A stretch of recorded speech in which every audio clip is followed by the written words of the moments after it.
Assalamualaikum warahmatullahi wabarakatuh. Salam sejahtera buat kita semua. Om Swastiastu, Namo Buddhaya, salam kebajikan. Kembali lagi dengan saya Ibu Suci Safitri, Guru Bidang Studi PPKN SMA Yadika 5. Hari ini saya akan menjelaskan kepada Anda semua terkait topik partisipasi dalam perlindungan dan penegakan hukum, yang mana tujuan dari pembelajaran materi hari ini kalian mampu memahami bagaimana partisipasi yang dapat dilakukan dalam upaya perlindungan dan penegakan hukum, yang mana sebelumnya saya sudah menjelaskan kepada Anda semua macam-macam sanksi atas pelanggaran hukum dan bentuk pelanggaran hukumnya ya.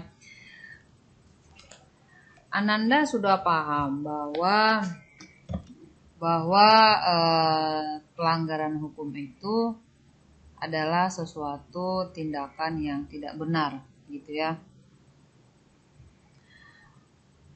Dan keyakinan atas ketidakbenaran itu harus dibuktikan, salah satunya dengan berpartisipasi ya dalam upaya perlindungan dan penegakan hukum.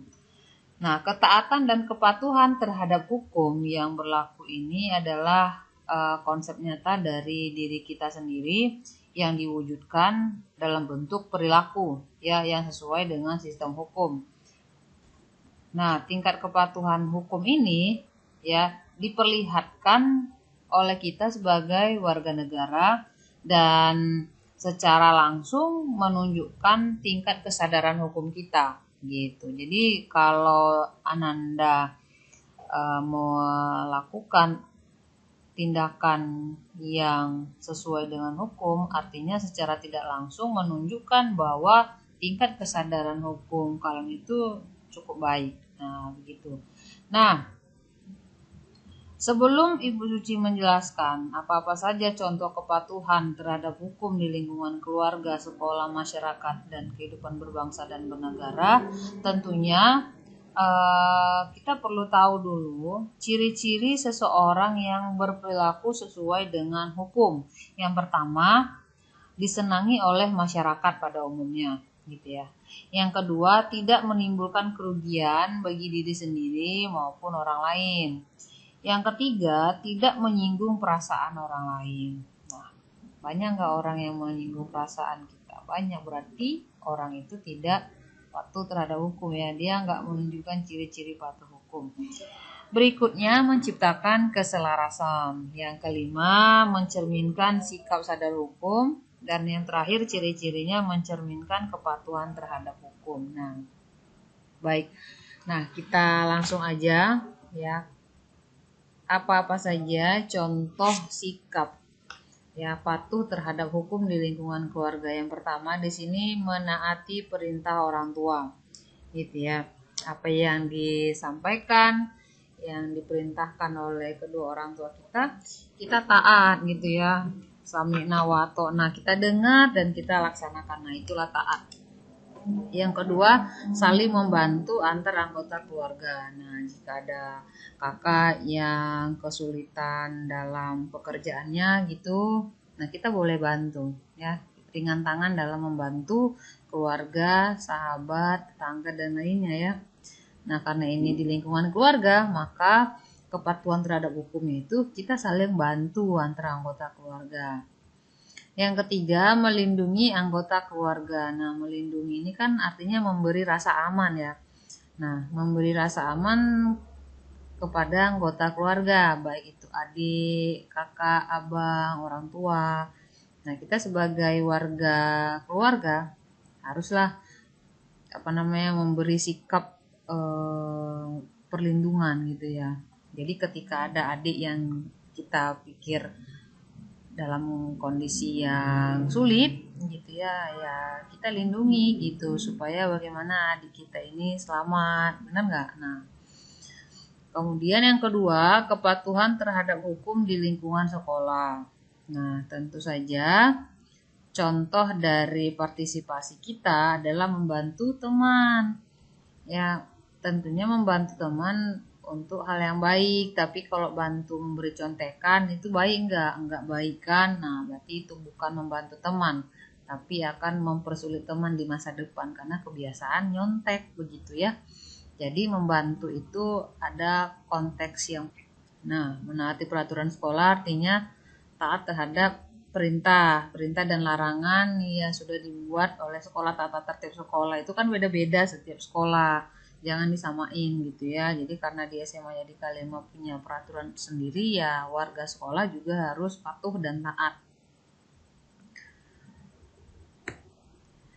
Berikutnya, kepatuhan terhadap hukum di lingkungan masyarakat. Yang pertama, menyerahkan pelanggar hukum itu kepada polisi. Maksudnya di sini kita sebagai warga masyarakat tidak boleh main hakim sendiri gitu ya. Ketika ada suatu pelanggaran tindak pidana, contohnya kayak maling begitu, kita nggak boleh langsung main hakim sendiri, bakar-bakar orang gitu, nggak benar. Jadi serahkanlah pelaku itu kepada yang berwajib, yaitu polisi.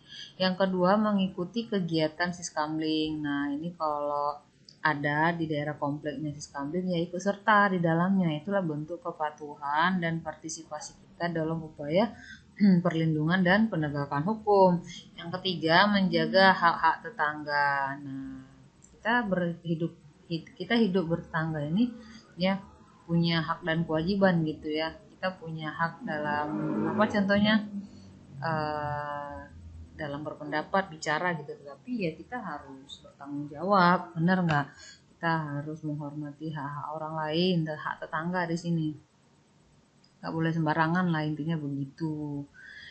Nah, berikutnya kepatuhan terhadap hukum di lingkungan bangsa dan negara, tentu menaati rambu-rambu lalu lintas. Coba kalau kita bayangkan hukum itu tidak ada, kalau tidak taat terhadap rambu-rambu lalu lintas gimana jadinya?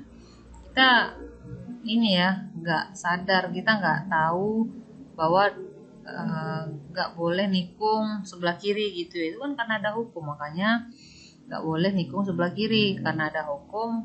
Yang boleh itu dari kanan gitu ya. Kemudian kalau nggak ada hukum, orang sembarangan menggunakan lampu sennya ya, ia berhenti tapi tetap maju, ia lampunya ke kanan beloknya kiri gitu ya. Nah, itu kalau tidak ada hukum. Berikutnya, mengikuti kegiatan pemilihan umum. Sudah jelas lah, kita sebagai warga negara harus menggunakan hak konstitusional kita ya dalam bentuk mengikuti pemilihan presiden, wakil presiden, DPR, DPD, DPRD gitu ya. Kemudian juga kita bisa mengikuti pemilu kada. Nah, ikuti karena kita punya hak konstitusional yang sudah dijamin oleh UUD 45. Berikutnya, menjaga fasilitas umum. Nah, ini sudah jelas ya, negara dan pemerintah sudah berupaya melengkapi fasilitas umum berupa kesehatan, pendidikan, infrastruktur dan lainnya. Ya kita jaga gitu ya, apa yang ada dijaga, bukan dirusakin. Tiba-tiba demo bakar-bakar halte, itu nggak benar ya. Dimana letak kepatuhan kita terhadap hukum, itu malah menunjukkan suatu suatu sikap pemberontak gitu ya, memberontak. Nah, tidak benar. Oke, sampai di sini paham? Oke deh, jika paham demikian saja penjelasan dari Bu Suci, semoga dapat dimengerti dan bermanfaat. Jika ada pertanyaan boleh PC langsung ya, atau komen di bawah ini. Terima kasih. Kita tutup. Wassalamualaikum warahmatullahi wabarakatuh.